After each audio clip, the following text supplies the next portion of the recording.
नमस्ते बच्चों, स्वागत है आपका हिंदी की कक्षा में। स्वर्णिम हिंदी व्याकरण भाग 4 बाय कोरल पब्लिशर। तो बच्चों आ गए हैं अब हम इस पुस्तक के अंतिम पाठ की ओर। पाठ 23 अपठित गद्यांश। तुमने पिछली कक्षा में अपठित गद्यांश का अर्थ सीखा कि अपठित गद्यांश कहते किसे हैं।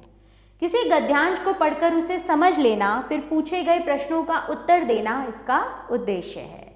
हम यहाँ कुछ और गद्यांशों का पठन करेंगे और प्रश्नों के उत्तर देंगे। तो सबसे पहला गद्यांश है हमारा पुस्तकालय। बच्चों ध्यान से पढ़ेंगे। पुस्तकालय का अर्थ है पुस्तकें रखने का कक्ष। हर स्कूल और कॉलेज में पुस्तकालय होता है। पुस्तकालय में न केवल किताबें होती हैं बल्कि अखबार, पत्र पत्रिकाएं, चार्ट आदि भी होते हैं। लोग पुस्तकालय में बैठकर मनपसंद किताबें, अखबार और पत्र पत्रिकाएं पढ़ते हैं। हमारे स्कूल में एक बड़ा पुस्तकालय है। उसमें हिंदी, अंग्रेजी, संस्कृत आदि भाषाओं की हजारों पुस्तकें, शब्दकोश, मानचित्र आदि हैं। बीच में एक बड़ी मेज है। हम वहीं बैठकर किताबें और पत्र पत्रिकाएं पढ़ते हैं। बुधवार को हमारी पुस्तकालय की कक्षा होती है। हमारे अध्यापक भी हमारे साथ आते हैं। हमें तस्वीरों वाली कहानी की किताबें पढ़ने में मज़ा आता है। बच्चों अब ये था हमारा गद्यांश और ये है उससे संबंधित प्रश्न उत्तर। जैसे कि पुस्तकालय में क्या क्या चीज़ें होती हैं। पुस्तकालय में किताबें, अखबार, पत्र पत्रिकाएं, शब्दकोश, मानचित्र, चार्ट आदि होते हैं। बच्चे कहाँ बैठकर पढ़ते हैं?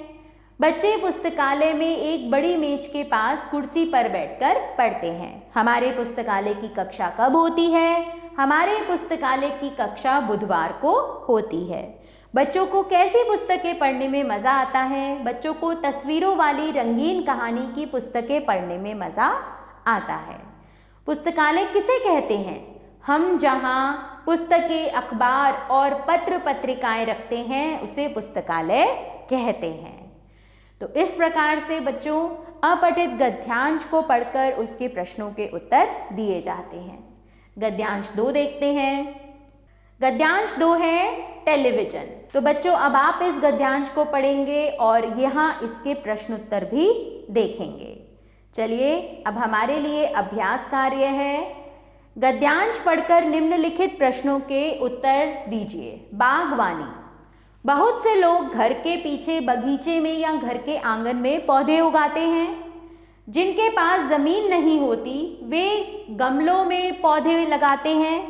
कुछ लोग सिर्फ गुलाब, जूही, गेंदा आदि रंग बिरंगे फूलों के ही पौधे लगाते हैं। कुछ लोग क्यारियों में साग सब्जियों के पौधे उगाते हैं। जिनके पास ज़्यादा ज़मीन होती है वे नींबू, आम, चीकू, केले आदि के पेड़ भी उगाते हैं। एक और बागवानी एक शौक है। बागवानी करने वालों को अपने पेड़ पौधों को देखकर बड़ा आनंद आता है। दूसरी ओर बागवानी लाभदायक भी है। हमें घर में ही फूल, साग, सब्जी, फल सब मिल जाते हैं। तो बच्चों हमें पेड़ों से क्या क्या मिलता है?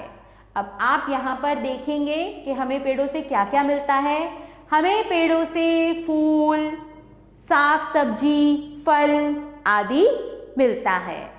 हम क्यारियों में क्या क्या उगाते हैं? हम क्यारियों में क्या क्या उगाते हैं? साग सब्जियों के पौधे और फूल आदि उगाते हैं। हम गमलों में क्या उगा सकते हैं बच्चों? हम गमलों में पौधे उगा सकते हैं। 2 फलों के पौधों के नाम बताओ। आम, चीकू आदि। जिनके पास ज़मीन नहीं होती वे पौधे कहाँ उगाते हैं? जिनके पास ज़मीन नहीं होती वे पौधे गमलों में उगाते हैं। इसी प्रकार से बच्चों यहाँ दूसरा गद्यांश है शहर। अब आप इन्हें पढ़कर निम्नलिखित प्रश्नों के उत्तर स्वयं देंगे। यहाँ पर तीसरा गद्यांश है बड़ा दिन यानी कि क्रिसमस। तो चलिए देखते हैं। क्रिसमस ईसाइयों का सबसे अधिक महत्वपूर्ण त्यौहार है। इसे हम बड़ा दिन भी कहते हैं।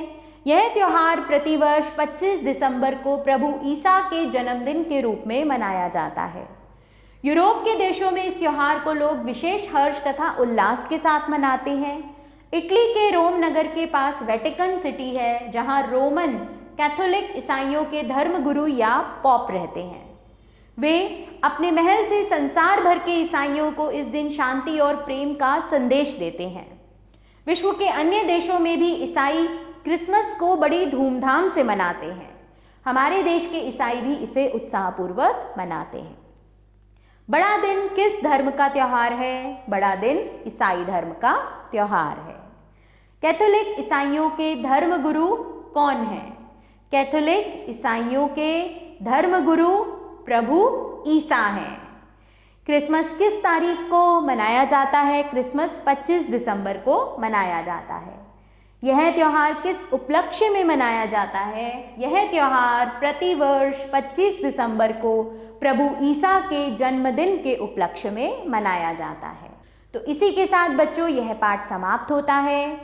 अवटित गद्यांश को अच्छे से पढ़कर ही आप उससे संबंधित सभी प्रश्नों का उत्तर आसानी से दे सकते हैं। तो आशा करती हूँ यह पाठ अच्छे से आपको समझ में आ गया होगा।